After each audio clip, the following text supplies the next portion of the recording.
Hello everybody, my name's Curtis Peterson. For those who don't know me, I'm the coordinator of the Behavioral Wellness Program. It is a program under the Student Health and Wellness Center. Now, I'm going to go over kind of what we do over there. Does anybody know, who in here knows that you have nursing services for students here on campus? Anyone know that? Okay. Sometimes when I walk into a group and I say, hey, do you know students have a nursing service? Only about 1 or 2 hands go up, but we do. If you look in this first page right here of this pamphlet for the Student Health and Wellness Center, it gives all of the services that they provide there. They are there from 7 a.m. to 3:30 p.m. Monday through Thursday. And they can see kids, students, I should say, for a range of reasons, from the sniffles to an unexplained pain somewhere and those kinds of things. And they can come in, talk to a registered nurse, and then she could provide recommendations on whether you maybe should go to a physician or the emergency room, or if there's a over-the-counter medication or something that can be taken care of. They also do a wide range of different testings. The ones that I like to emphasize are they do strep tests. That's not a good language to use in front of a bunch of English tutors, is it? They do a wide range of things, strep tests, those kinds of things, but they also do STI, sexually transmitted infection, testing. And kind of the advantage of going there for those kinds of issues is that you go there, they'll do the test, they'll send it out for an analysis, and those ones that can be treated, they have standing orders from a physician, so they don't have to go have that awkward conversation with their own personal physician or a emergency care doctor. They can get the prescription there and go fill it and get that taken care of. But they're there for a wide range of reasons: sickness, illness, all those kinds of things. We know that a lot of our kids don't have a lot of health insurance, if any at all. So it's a good resource just to kind of do that, recommendations of where to get treatment or something for something like that. Now, that is one part of the Student Health and Wellness Center. The other part is kind of a combination of things. We used to have what's called the Violence Prevention Program, and it's been on our campus for about 7 years now. And we've never really had a behavioral wellness component that helps students with things like anxiety, stress, life problems. And what the college has done is they've taken those two concepts and they've combined it together into what we call the behavioral wellness program. Okay, and so what we see students for is for a range of reasons, from relationship conflict, relationship violence, family violence, bullying, all of those things, clear to mental wellness issues such as stress and anxiety, depression, suicidal ideation, self-harm, eating disorders. I shouldn't say disorders, symptoms, those kinds of things.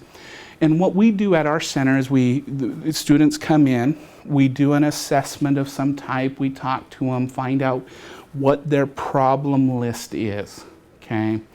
And then based on their problem list, we kind of help them develop a plan on how to go about it. So if it's an issue that needs mental health services, such as a counselor or medication, we then help connect them with a community partner that can provide those services. If they are having problems with a class and stress over that, we'll help them obtain stress management skills and those kinds of things. So our job, really, what it comes down to is we help students with all of those non-academic impediments to their success, okay? So you guys are here to help them become better at writing and writing skills. We're here so that you guys don't have to necessarily focus on those life issues that come up, like stress, work, relationships, and all those things. And so we're here as a resource to you, but mostly for our students' success, okay? Now, I have my colleague, Veronica Nichols here. Veronica is interning with us from the NAU social work program this semester, and I'm so happy to have her. She thinks a little bit clearer than I do most of the time. And so she's here to help present on what to do when a student writes something disturbing in writing or brings something up that is disturbing during your tutoring session. Okay, but let's just take a minute really quick, and I'm wondering what you all think what we mean by disturbing writing. What do you think we mean by that? Violent. Okay. Really violent. All right, so a student writes about wanting to hurt someone or talks about violent experiences. Okay, that would be a disturbing thing. Okay, what else? Abuse or like indications that they want to maybe do something to themselves, maybe something Okay. suicidal.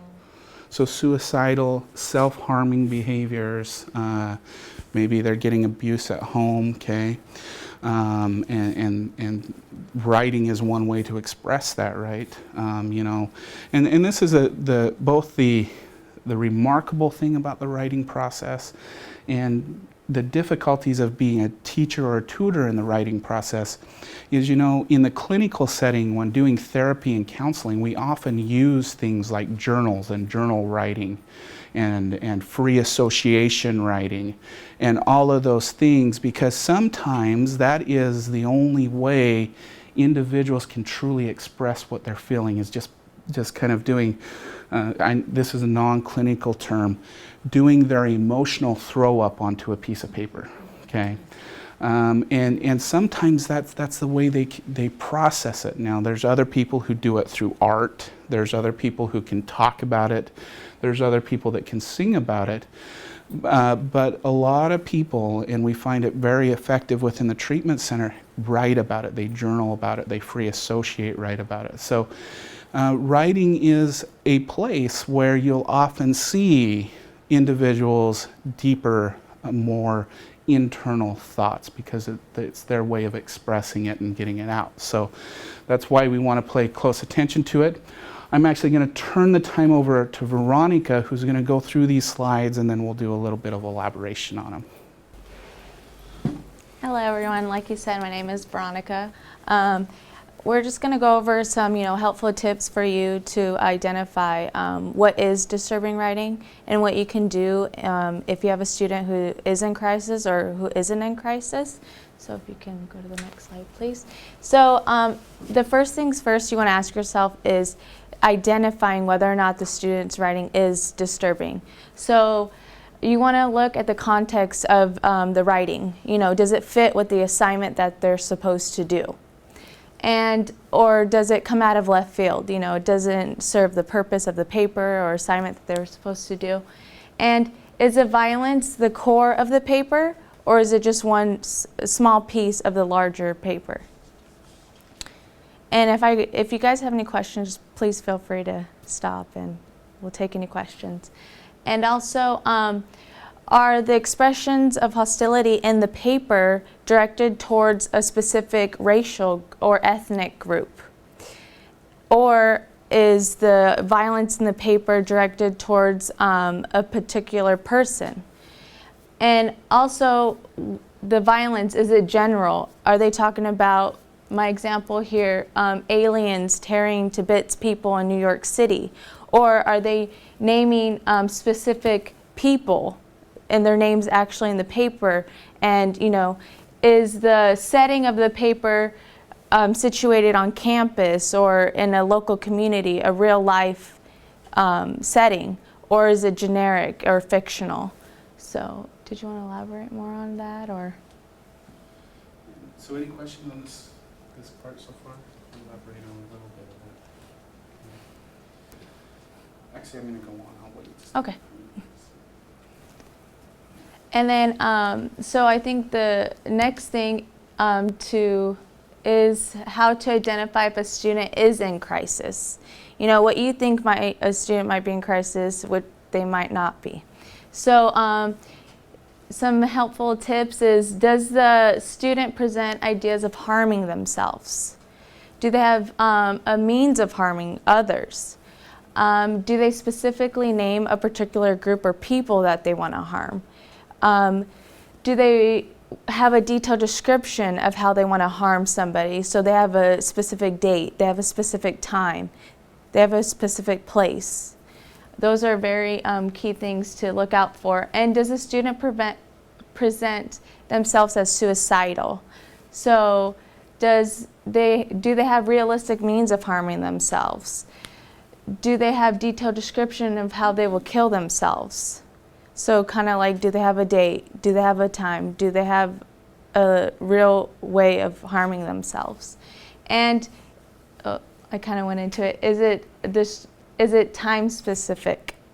Those are very important to look out for.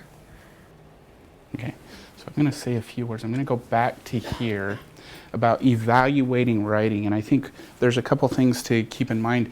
Is whenever you write, you request a student or have a student write about personal past experiences, there's always a chance that they're going to write about something deep, dark about their past. Okay, fact is we all have deep, dark things in our past, and when we're asked to write about it, those things can come out. Okay.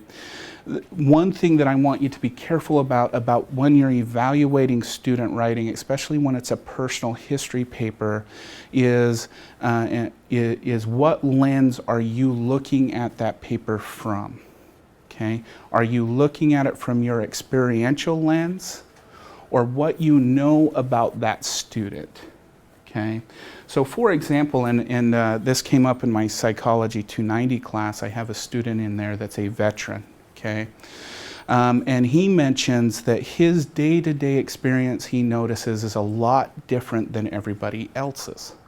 He goes through his day thinking about things like death, thinking about things like violence, thinking about those things. Why? Because guess what he did for the last 8-9 years? Okay, and so his internal reality is death and violence, hurting and harm. Okay, now does that necessarily make him a dangerous person or a dangerous individual? The answer is no, because that's a common experience for that population. Okay, and so sometimes we have to take off our lens, our perceptions. You know, I've never been in the military. You know, I've never experienced those kinds of things. And so when I'm talking with my vet students about their experiences, I very much have to remember I've got to take my lens off. Okay, so when you come across disturbing writing and you're going, oh, this is bone chilling, or this isn't quote unquote normal, the thing that I would encourage you to do is take off your lens and look at it. Okay, what are the possible reasons he or she could be writing about this? Veteran, past abuse experiences, all of those things, because that will then provide a lens to evaluate whether that is an individual at risk or not. Okay, does that make sense? And then do you want to hit the next slide? Okay, and then on these things, this is where you, this crisis evaluation, this is really how you want to determine whether you need to pull that student in immediately and say, listen, we've got to do something about this, or I need to refer this, or come talk to these people right here. This is kind of a way to determine that if in the writing, what they describe is something realistic. Okay, meaning that you can close your eyes and you can see that happen in real life. Okay, that should be an immediate red flag. And realism means that it has to occur in time, place, and space, meaning that it has to be something that could happen in the current environment. Okay, so if they're talking about being a student wanting to do this, and they talk about things like weather, those kinds of things, and you could go, oh my gosh, they're talking about right now. That's time. place, are they talking about here, or are they talking about what is happening with mom and dad back in Michigan? Okay, if you're talking about your potential people that are being harmed are in two different places, your place is disjointed. But if they're talking about, I want to go home and stick a knife in my wife's back, and the wife is here, okay, then you have time and place. Okay, I'm sorry for the graphics, but my world's a little different than everyone else's. And then time, place, and space. Is the space realistic? Is the materials available? Okay. Probably an example that I've always had about suicidal ideation, a girl once told me that she was going to go drive her car off of a bridge. Okay. There was a problem with that, though, is she didn't have a driver's license, didn't have a car, and she didn't know of any bridges that she could name in Yuma that you could drive off of, okay? So in that case, you don't have that time, place, and space, because you can't identify that she could do it because she doesn't know where. She doesn't have the resources to do it, and neither the space, okay? So that's the way to evaluate the realism of someone's writing, okay? The other thing is doing something to a specific person or a particular group or individual. One thing that we know looking at criminology and those kinds of things is the more specific the person is about the target group that they want to harm, the more likely it is they're going to carry it through. So let me give an example. There's a difference between saying, and this is just hypothetical, there's a difference between saying, I hate all Muslims, versus I hate Muslims that do this, okay? So I hate all Muslim is just a general term. That would not be what we call a high-risk statement.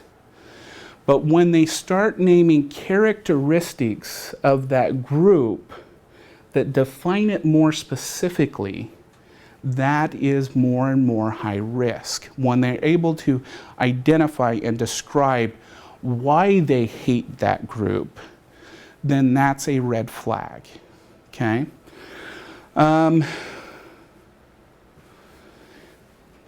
We kind of did she went over that, realistic means. Okay, that kind of covers it all. And the other thing that I would say about the group thing is it's not, when you're reading somebody's writing, know that when they start describing somebody within their in-group, okay, such as their spouse, such as their children, such as same race, same, no, it's not gender, but same race, those kinds of things, that's actually a little bit more high risk than when they're describing an out group, okay? Most serial killings, most domestic murders occur within your in-group, okay? Meaning that serial killers kill people who are of the same race, same economic status, same those kinds of things. Domestic batterers, of course, kill their domestic partners, okay? And so when you look at the description of who they want to harm, remember that when they're describing somebody in their in-group that matches their racial, ethnical, social background, that's actually more of a red flag than if they're describing an out group. Okay? All right, your turn. Okay, now that you have identified the red flags in their paper, now the next step would be to determine if the student is in crisis, an immediate crisis. And some stuff to ask yourself is, do you understand what the problem is? And can you meet the person's expectation? By no means are you expected to handle a person who is in real crisis. you can use your resources such as campus police if it's an immediate threat, or go talk to your supervisor, or go ahead and give us a call at the wellness center. And also, by all means, protect yourselves and make sure that you feel safe in the situation. And if you don't, then it's okay to remove yourself. You can go to the next one if you want. Okay, and continued, be alert to the cues that the person may need professional counseling, or like I said, if you're in immediate danger, of course, call campus police right away. And know your boundaries and limitations. Know how much you can take from the student, or look at the writing. You don't have to, like I said, you can always refer to your supervisor or another writing tutor to help you out if you need to. And try your best to remain calm. That's the best thing to do. And if a student is crying, it doesn't necessarily mean that they're in crisis. Usually when somebody cries, it indicates that they're upset about something, or they could be happy. So, and depending on where you are, taking the student to a quiet place sometimes can help calm them down as well. And always be respectful. And it's okay to be empathetic when somebody is in crisis, but just make sure that you don't try to take away. Say if you're going through something that they're going through, don't try to take away the attention from them. And like I said, make sure you utilize the services available on campus, whether it's with the Student Health and Wellness Center or campus police or your supervisors. Use your resources. And always seek counseling consultation when a student expresses suicidal thoughts. Okay. Did you want to elaborate, or? What's next? Okay. All right. Yeah. My statement on all of this is, when in doubt, ask. If you have any questions at all about a student's writing, about a student's behavior, you can always call and say, Curtis, this is what's going on. This is what they wrote. I'm not sure. It's out of the ordinary for this student. And we can talk about it. But know that we're going to have two conversations, one about the student and then one about you. Okay? Because effectively helping a student sometimes can be uncomfortable, and approaching a student about an issue can be uncomfortable. There are some things that I would beg you to stay away from when you're reading student things and you start processing what you're seeing. Is one, always stay away from the temptation to label somebody, okay, to label them as either suicidal or depressed or anxiety or PTSD or any of those things. Try to stay away from labeling, okay? Because once you put a label on somebody, you're always going to see them through that lens. Okay, it goes back to that personal lens thing. The other part of it is diagnosing somebody with a mental illness takes a lot of time, a lot of work, and a lot of assessment. And so we don't want to put that in a student's mind. The other reason why I mentioned be careful of labeling is especially when I'm talking about things like self-cutting and eating disorders, okay? A lot of people, when they interact with a student who is cutting, they instantly start thinking suicide, okay? And so they end up putting a label on that student that they're suicidal, okay? The issue with that is cutting is not a suicide attempt. Cutting is an attempt to mask the internal pain that a person feels, because that external pain of cutting relieves that internal pain that the person is experiencing, okay? It's not a suicide attempt. Now, a lot of people, when cutting goes untreated, can end suicidal, okay? The cutting behavior itself is not. But the issue we have is we instantly provide that label, and we instantly say, are you suicidal? Are you thinking? Here's the problem with that with someone who is cutting, okay? Is once you have planted that seed in their mind, you're more than likely have created a suicidal individual. Because what you've told that person is you are such at a pathetic point in your life, you must be thinking about killing yourself if you're doing that. And in the mind of someone who is experiencing that emotional pain, you've just validated all of the worthlessness and the feelings of hurt and pain that they've been experiencing. And now we're not dealing with someone who is masking internal pain. We're now dealing with someone who may potentially kill themselves. Okay? So please be careful of labeling anything that a student's doing. Never say, hey, I think you're depressed, or I think you're suicidal, or I think you have an anxiety issue, or those kinds of things. If you're going to approach a student about something in their writing, talk about the writing. Okay? Talk about, hey, why did you make this statement in your paper, okay, where you said sometimes you just can't take it anymore and it hurts so much. Why did you state that? Why do you feel that way? Are you feeling that way right now? Okay? That's a little bit different than saying, geez, what you wrote about sounds a lot like depression. Okay, those are two totally different conversations.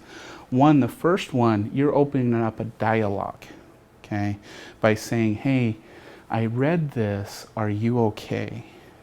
Or is there something going on? Do you feel this way right now? You've just opened a dialogue. When you say, hey, I read that and I think you have depression, you just cut off the conversation. You've already shut it down. You're not going to go anywhere with that conversation anymore. Okay? So talk about the writing. Have them describe the writing, what they're feeling, what they're doing. Okay? The other thing is if someone is writing about suicidal behavior and you're concerned about that, ask them, do you feel like ending your life? Okay? Are you feeling suicidal? Okay? In that case, when they're talking about wanting not to wake up tomorrow morning or wanting to end their life, it is okay to ask that question. Okay? And in fact, for a lot of people who are in a suicidal state, it helps for people to ask that question because they're going, someone is recognizing me. The two main symptoms of suicidal behaviors are hopelessness and helplessness. Hopelessness because they feel hopelessness because they feel like there's nothing more they can do as an individual to get them out of where they're at. Helpless in that they don't feel like anybody in their world can help them either. Okay?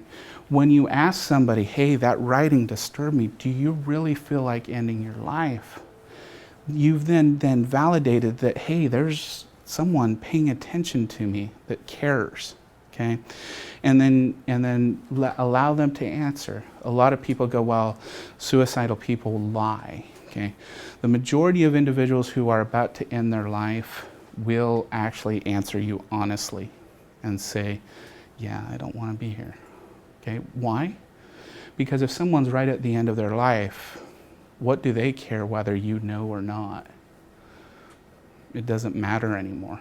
And so people who are right at that breaking point will be honest and say, yeah, what you gonna do about it? Okay? So ask the question. Know that most of the time they're going to be honest and give you the answer that needs to be heard. Okay? Okay.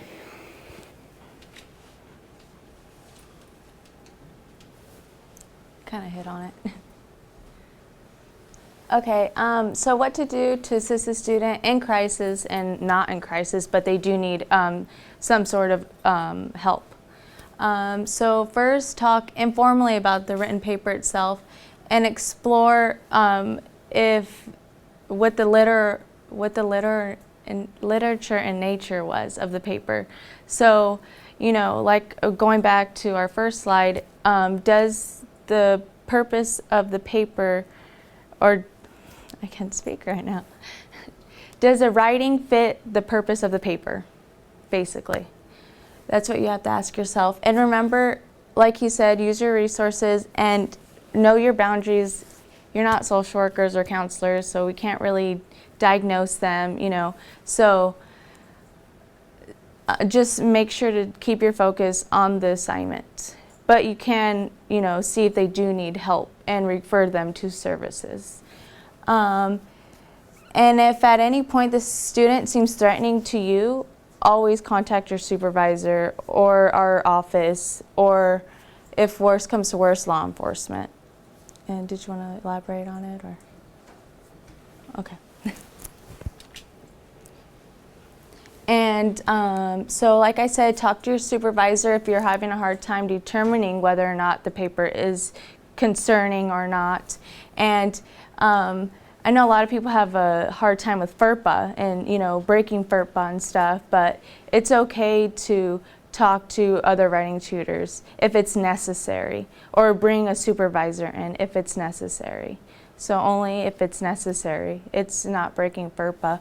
And if a student does not appear to be in crisis, but they do want to seek help, we're going to leave some of these brochures in the writing center. So, you know, you can be like, hey, you know, we have this service on campus, you know, if you need somebody to talk to. So we are going to leave these with you guys. So that would be a resource for you to give to the students if they're not in immediate crisis. And like I said, the brochure. Did you want to elaborate? Or? Okay. Can I ask you just to just elaborate a little bit more on FERPA, because I know as an instructor and the tutors, we're sort of, you know, conditioned about FERPA. So could you just elaborate a little bit more on the boundaries and what that entails about FERPA being institutionalized, institutional? So FERPA is the institutional's responsibility to protect a student's information.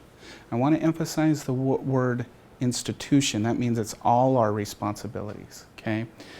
But understanding that it's institutional means that if you have a student, that has issues, you can go talk to somebody else within that institution about that student.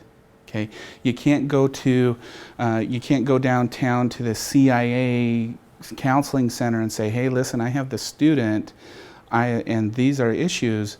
But you can go to your supervisor, you can go to us, you can go to the dean of campus life, and you can say, I have this student, this is what's going on, and I don't know what to do. Okay, so FERPA is an institutional requirement to keep a student's information confidential.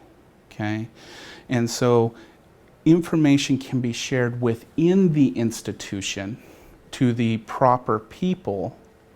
It just can't be shared outside the institution. Does that help? Okay. Alrighty, and then here's our contact information. That's a direct line to the behavioral health and wellness part of our agency. So, and we're, like I said earlier, we're going to leave some brochures with you guys, or in the writing center. So, did you have anything else? Yeah, the other thing that I would say is whenever you do have a student of concern, I want to encourage everybody to do an incident report. Does anybody know what those are, where they're at? Okay, if we go to, let's go, I'm just going to pull one up, and we'll go, you're right.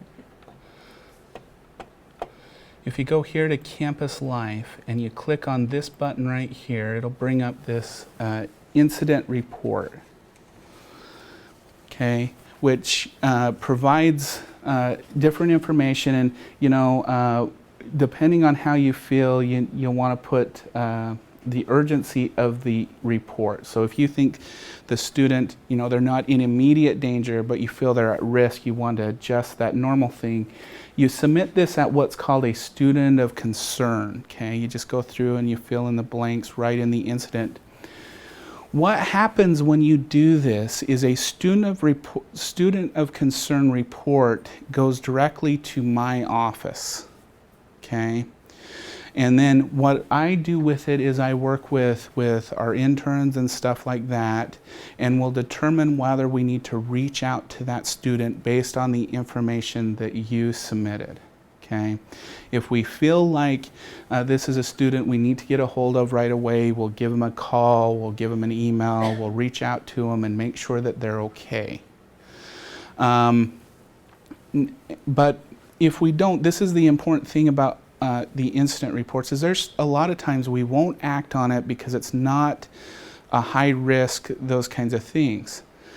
But we encourage you to submit an IR whenever you see these kinds of continued patterns, because if you're having issues with a student, and a professor over here is having issues with this student, and maybe a staff member in registration is having issues, but they're all kind of low level kind of annoyances stuff, but we still have a pattern of behaviors that we can help that student with.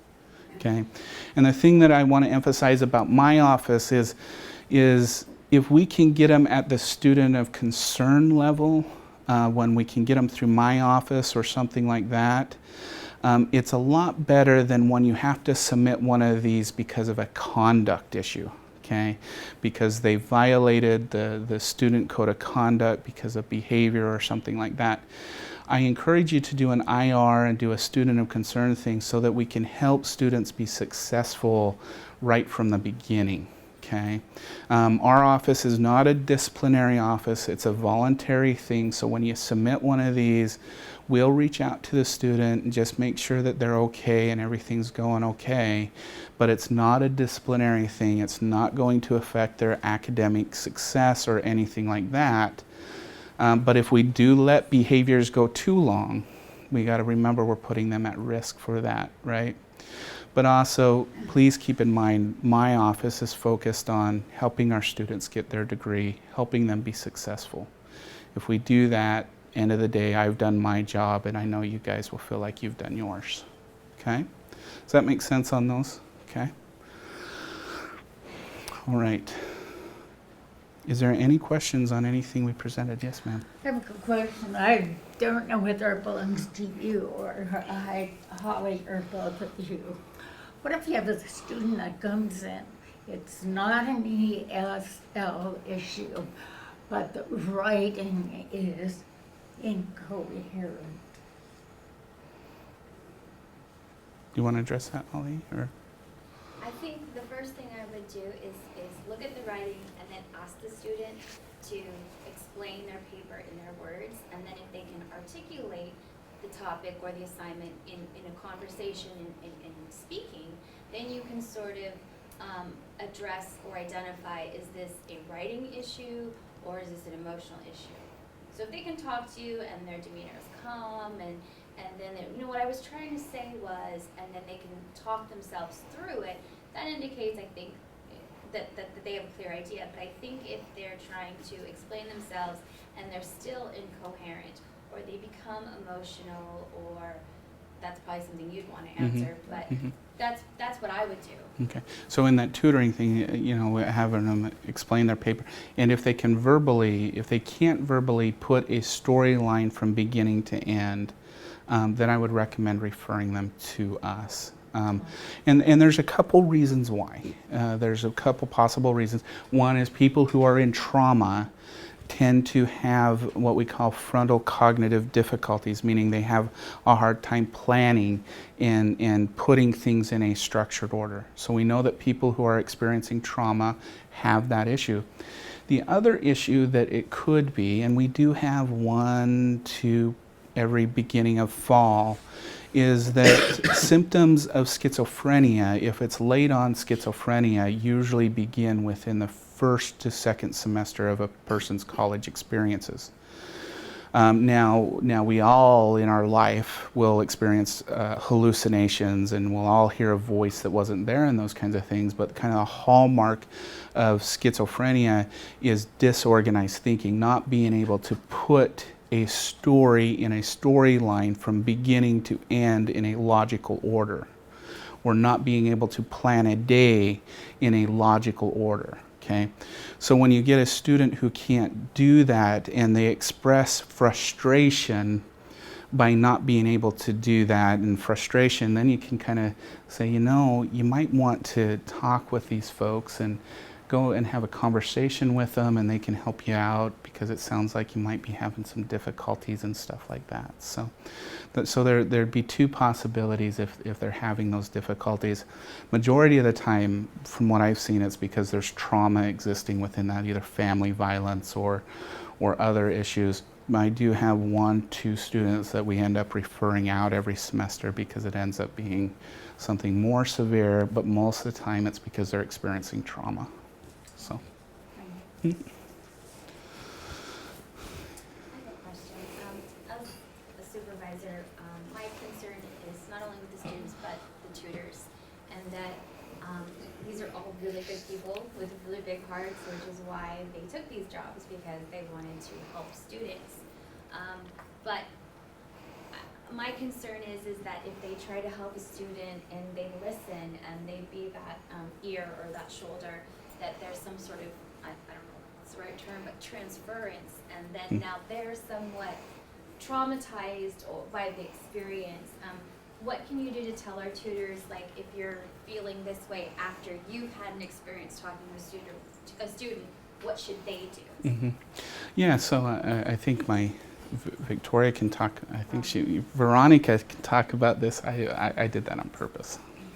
I'm trying to remember her name. No, I'm kidding. Veronica can talk, because you talked about this the other day, didn't you? I don't remember. Anyway, she's smarter than I am. What we call that is vicarious traumatization. It's a trauma that occurs because of exposure to somebody else's traumatic history. Okay, it's a common thing. It's a common thing to occur. You know, if we can explain it in this way, has anybody ever gone to a movie and cried? Ever gone to a movie and laughed? Ever walk away from a movie going, that was a good experience, and you take that experience with you for a while? Okay, what you have experienced is vicarious learning, or vicarious, if it was a bad experience, traumatization. Okay, and there's a whole lot of reasons why we are wired to experience things together. So when you come to me in a very emotional state, if I pay attention to your emotional state, let's say you're sad, okay, and I pay attention to it like I know all you would in a very empathetic way, what happens biologically is those same neurons that are firing in your head, in that person's head that is making them sad, start firing in your head. It's called mirror neuroning. And so when you pay attention to the emotions of somebody else, the same exact physiological experience they're having, you start to have as well. And your brain will start to prepare you for whatever reaction you need to make. So during a movie, you'll notice that the audience, when it's a real action scene, everyone will start leaning this way, and start leaning this way, and start leaning this way whenever the actors or everything moving, because you have started, your brain has behaviorally started to react the same way that adventure has started. Okay, that process, though, is something that can occur when you have that empathetic experience with somebody. Okay, now there's two processes that people can take. They can take that home and they can integrate it into what we call their story. Okay, so they take it with them forever on, and it becomes an issue. Okay, what I would say to you is it's okay to feel sad.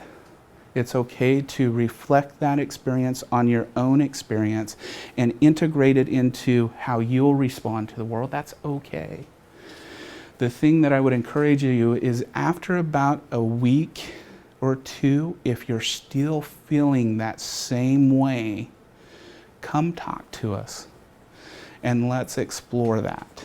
Okay, and there's no shame in it. Okay, you know, I'll tell really quick about an experience I had. When I did crisis intervention, there was a stabbing, and we responded to the house whenever there was a domestic, and we helped it. Okay, and it was a stabbing between the wife and husband, and I ended up having to take care of this little girl who had this teddy bear that had mom's blood all over it and stuff like that. And the only thing that little girl wanted was for that blood to be off that teddy bear, and I couldn't do it for her. It wouldn't come out of the teddy bear. And I was impacted that day. I actually had to quit my job and all that kind of stuff because I was vicariously traumatized. Okay, and that took time to overcome, but it's become part of who I am. It tells me how I respond to others and why I do what I do. And that's what I would encourage you to do with all of the stories that you read, whether they're ones of trauma or ones of success or ones of anything. You guys have a wonderful job because you get to integrate people's experiences into your own narrative. And I would encourage you to do the same with these difficult students, is let that inform you something about you. Okay, how did you respond to that? How did it make you feel? And know that's part of who you are now. It's part of your story.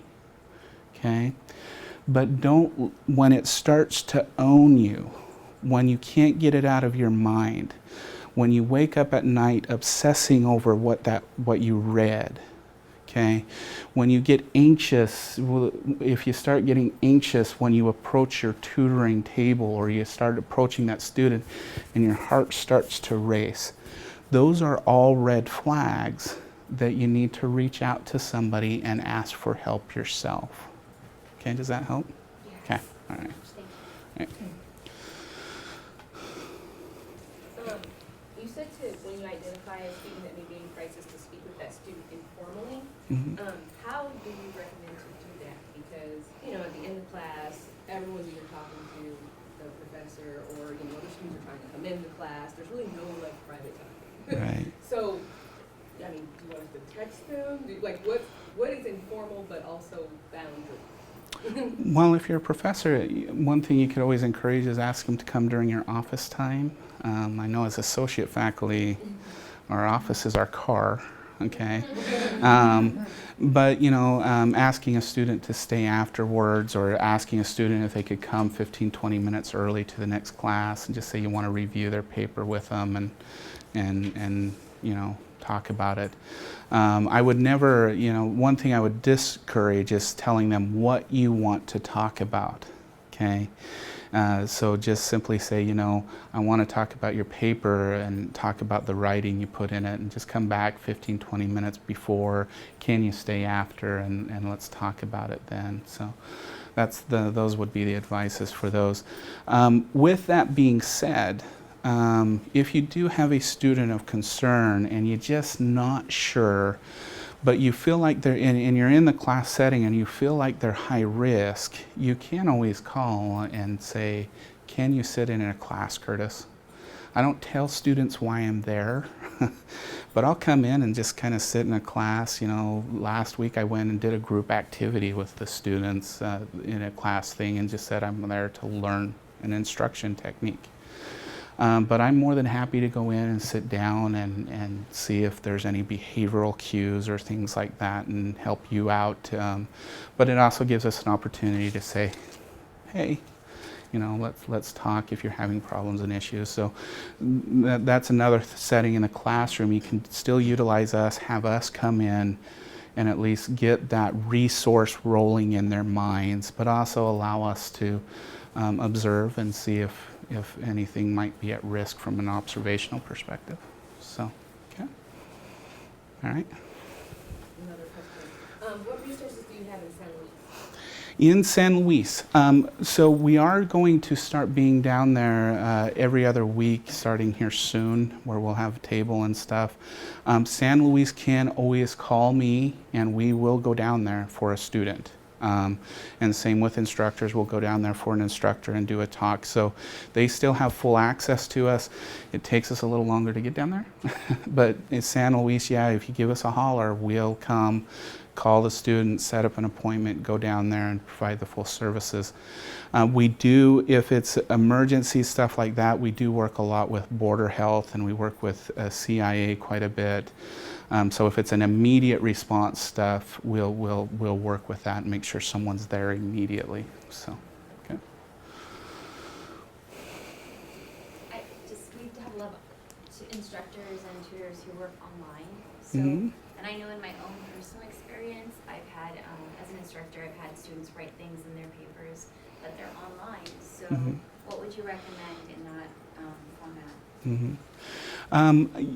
I would recommend starting that same dialogue with them. The thing that I would encourage you to do is do it through email using your AWC or NAU email account. Okay. Don't ever use personal emails. I would never text a student that I'm concerned with through that you're doing internet communication with. So go ahead and start that same conversation with them, okay? But do it through email, okay? And the reason why I'm saying that to do it through email is if there is an issue with that student. Let's say you did engage that student, but for some reason that student went and did something stupid, okay? And the college does an investigation and they say, okay, instructor so-and-so, you knew about this, what did you do? Okay. If you've been texting them, the college can't back that evidence up. If you've used your personal email and those emails are gone, there's nothing to back that up. But when you do it through an AWC system, all of those emails you've sent to that student, even when they're deleted, are being stored somewhere. They can be retrieved and they can build, it can show that yes, this instructor did their job, they tried to engage that student, and those kinds of things. So it's kind of a protection device for you, showing that you did something when you saw the red flags come up, but also if the student deletes your messages or your emails and then does something, you know, you have that ability to say, look, here it is. Does that make sense? Okay. All right. But yeah, you do it the same way. You just do it through email or those kinds of things. So, okay.